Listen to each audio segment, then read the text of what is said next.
Otogi 2 is for the Xbox from Software. I did not mess that up again. It is From Software as the developer, which is the same guys who brought us famously brought us the Dark Souls, the Souls games, and the Bloodborne.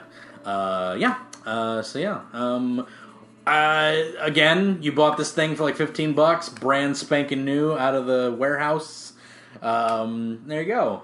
It looked pretty cool. I loved it's very smash 'em up, beat 'em up type. Would you say Devil May Cry-ish type stuff? But yeah, I would say. But with a formative experience in the third-person character action genre. Mm-hmm, yeah. It's definitely not as very Gungrave. Nope.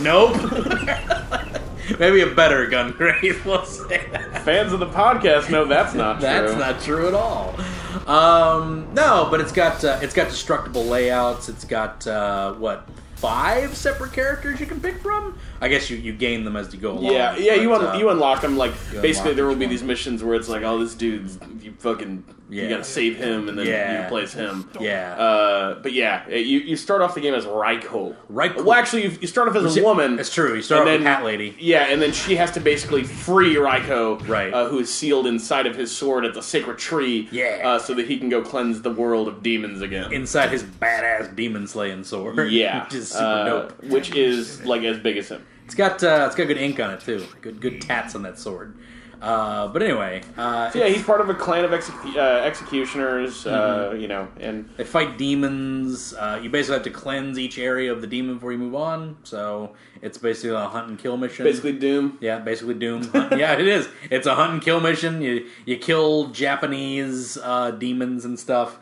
You start off as the lady at the beginning, being chased by a 9-tailed fox. Mm-hmm. Anybody who's ever watched any anime ever or played Pokemon knows that a 9-tailed fox is steeped in their culture. It's a thing that exists. I used to know the name of it. I don't anymore. Go watch Naruto. Actually, don't do that.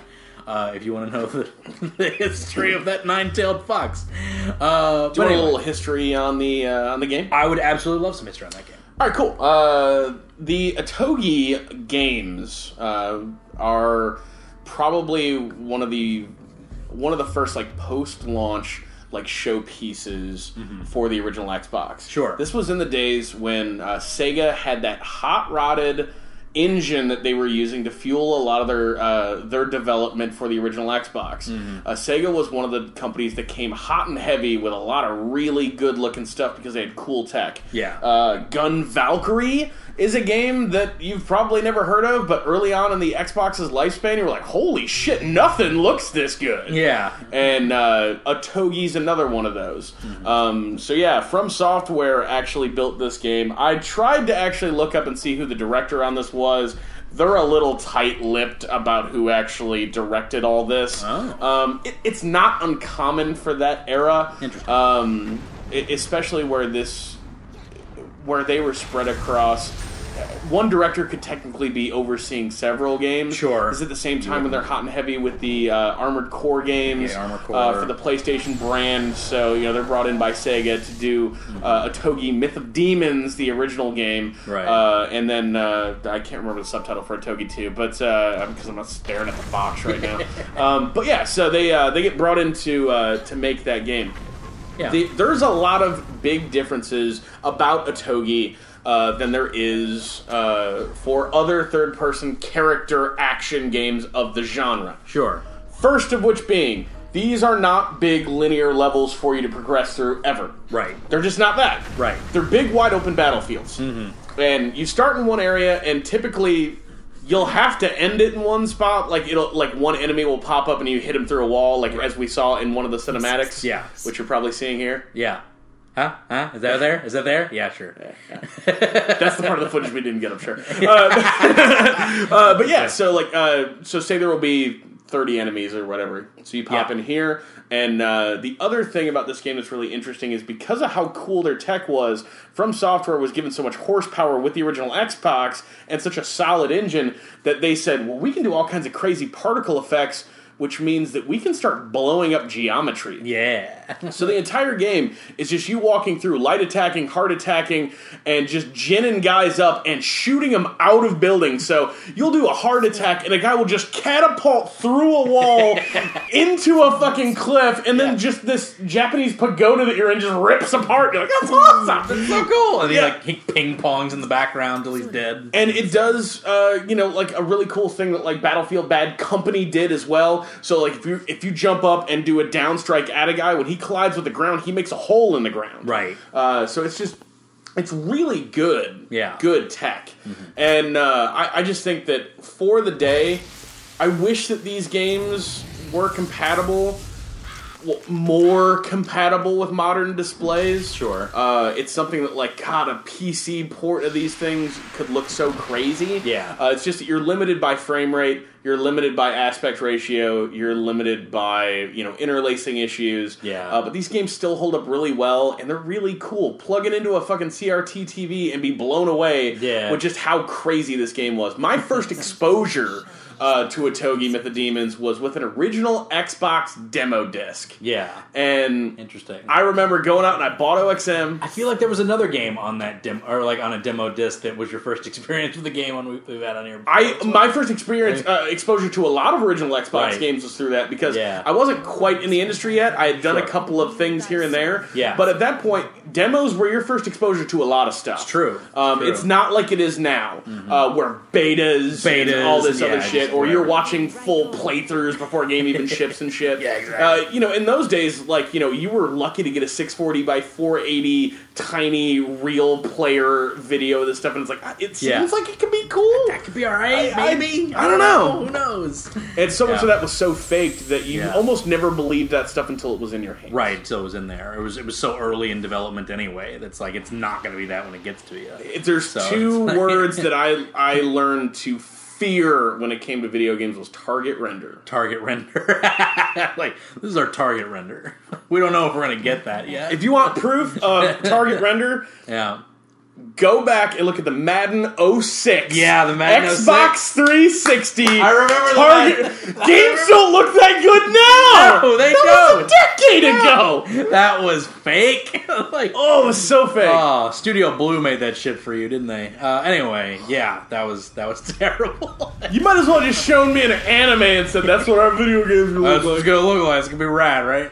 But yeah, I really like these games. The great thing about Otogi is that because they're not spending all this time building all of these unique assets all the time to have these big, long, linear levels, you end up with a lot of levels. And you can also play them on a lot of difficulties to unlock more stuff. So you can beat a level and then go back as a different character, unlock more gear, and just kind of keep grinding these things. To a certain degree, you can almost think of it as like a precursor to Monster Hunter-y kind of thing. Sure, except less shitty. Right.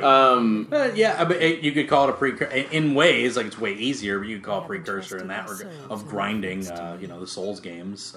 In a way. And these games are very difficult. And for a third-person character action game, they're quite long. Right. Because they're not building these huge, long narrative structures and, integrated cutscene moments and stuff. Like, you get some cutscenes at the beginning, and you'll get a little bit here and there at the beginning of every level, but it ain't much. Right. They just focused on making a game that was fucking bitchin' to play, and it shows. It's a really good time. Yeah, they would just give you arenas, and like, here's an arena, you're in a cave, fight the gargoyles. Yep. Here's an arena, you're in a frickin' temple, fight the papermen. And you'll have on average in every stage, 3 to 4 different types of enemies. You'll have like a soft and a heavy version of those guys. You'll get there's tons of pickups in the environment, but there's also gear as well, accessories that you can equip on your character. And you can also spend points to level up. I mean, it's got RPG elements all over it. And this game, it held up as good as I could have hoped. For a game that is now 14 years old. It's not spanking new, that one. No. The interface feels a lot like Ninja Gaiden in a way. A lot of it feels like Ninja Gaiden. It's not quite as like polished graphically as Ninja Gaiden, but it fits that same gameplay type. that you would say. It certainly isn't as hard. It's funny that you mentioned the Ninja Gaiden comparison. Yeah. The reason why I think that one is actually really poignant is that, you know, we went back recently, you and I, and played Ninja Gaiden, and that game still looked, believe it or not, fairly contemporary, because it focused on doing a couple of things really well, and looking really good, and being small. This is, at the time, you were very likely to get, like, you know, if you look at Grand Theft Auto 3, that game's ugly. Yeah. But it was cool because it was big. Yeah. So you always kind of, this is like the midline between you go big, and be kind of ugly, or small and be pretty. And this is in the middle, where they went kind of big-ish. Right. But they're not too big. But then they also threw in tech to give you the destructible environments. So it's, you know... They gave you a little taste of something different that probably not a whole lot of things were doing at the time. You know, there were destructible environments in Gungrave. I'm going to go ahead and say that. My Gungrave comparisons will not stop today, but we will get some we've decided we will get Gungrave footage from now on. Yeah, we decided that we're going to get Gungrave footage. It was your idea. Yeah, I know, because I need to relive the magic for the first time. You need to relive that magic, because it's gorgeous. Oh, man, I love that game, and I know it's bad. I don't know what to tell you about it. Love it, but it's terrible. But no, Otogi's a good game. Definitely. Otogi is absolutely a game that you should go back and play if you have any kind of reverence for From Software or the origins of the third-person character action genre, or if you just want to play something that nobody else talks about. Yeah. And the upside to this is that about 5 to 7 years ago, these games were around $50 to $70 a piece, and now you can get them for less than $20. Right. They're a steal at that price because they're still fun. Yeah. They still work. Yeah. They still look good. And there's a lot of software on your computer where you can actually boot original Xbox games off disk on your computer and apply all kinds of filters to them so they look really good. So if you're really worried about the way that it looks, there are things you can do to blow that thing up in a nice way. It's true. And yeah, I definitely think that this is one of the games I want to talk about for a while. Yeah.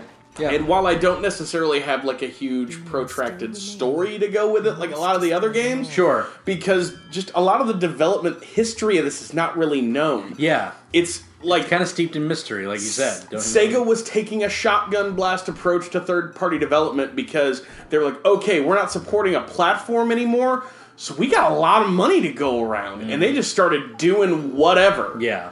And they were like, Jet Set Radio Future, go! Otogi, go! Gun Valkyrie, go! You know, we're going to port Crazy Taxi to literally everything. Oh, man. Oh, man, and fucking Acclaim was porting Sega games at first. Oh, some of that stuff was bad. Ooh, yeah. Those Acclaim ports of Sega games. Woof. Can Acclaim port anything, like, decently? I'm glad that they're not allowed to do anything anymore. Acclaim, one of the most... This side of LJN, which is also Acclaim, one of the most disgraced brands in all of video games. It is. It absolutely is. We should talk about that guy, though. The guy who started LJN. Business genius, that guy. Absolutely, 1,000%. I would actually love to talk about that because that dude has a weird little bit of history that I learned some stuff up. But yeah, I mean, LJN. If anybody, we'll get into it. Actually, I'd love to do an LJN episode. Let's just do that sometime, and we'll just talk about it. We'll talk about that guy's whole shtick because it's pretty interesting. A lot of those guys in the gaming industry, actually, like fucking what's his face in Nintendo of America, Howard Lincoln. No, the fucking what's his face, Reggie Fils-Aimé. Yeah, he created the Bigfoot pizza. I think we're talking old Nintendo. No. Howard Lincoln? I mean, like, what's weird about Howard Lincoln? No, I mean like right now, like Reggie Fils-Aimé created the fucking Bigfoot pizza for Pizza Hut. That's how he got his name. That's how he became a big shot. Before that, it was actually pronounced Phil-Anime. Phil-Anime. Phil-Mays. Reggie Philly cheesesteak. Philly cheesesteak. Oh, Reggie, we love you. That's probably my favorite memes on the internet, is the Reggie Fils-Aimé where he's just like, he's got both his hands up like, I don't know. I'm going to give you a controversial stance here. Yeah? I don't like Reggie. You don't like Reggie Fils-Aimé? I don't like Reggie. There's a lot of people who don't like Reggie. It's not very controversial. The fucking Reginator. Fuck you. Call me the Reginator. How about you go fuck yourself? How about you go... Yeah, I'm not going to say that. Die in a fire. Well, don't say that, because the other Nintendo guy died, so you don't want to see that guy. Yeah, and he's the one I didn't want to die. It's true, I know. Satoru Iwata, motherfucker. Satoru Iwata. Why couldn't Fizame ban? I'm kidding. I don't want anybody to die. That's terrible.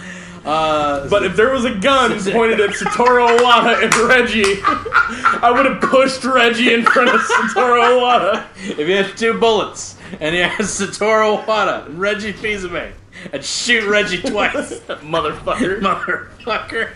Oh, God.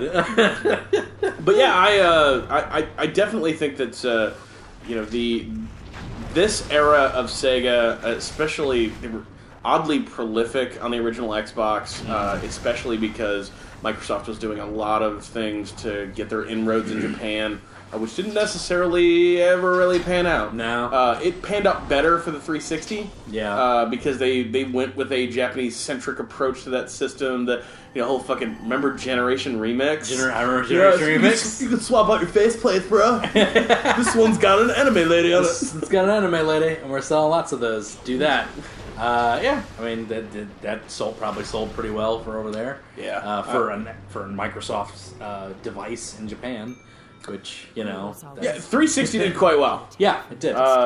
And that game became like I own a Japanese 360, and maybe we'll goof around with that one day. Yeah.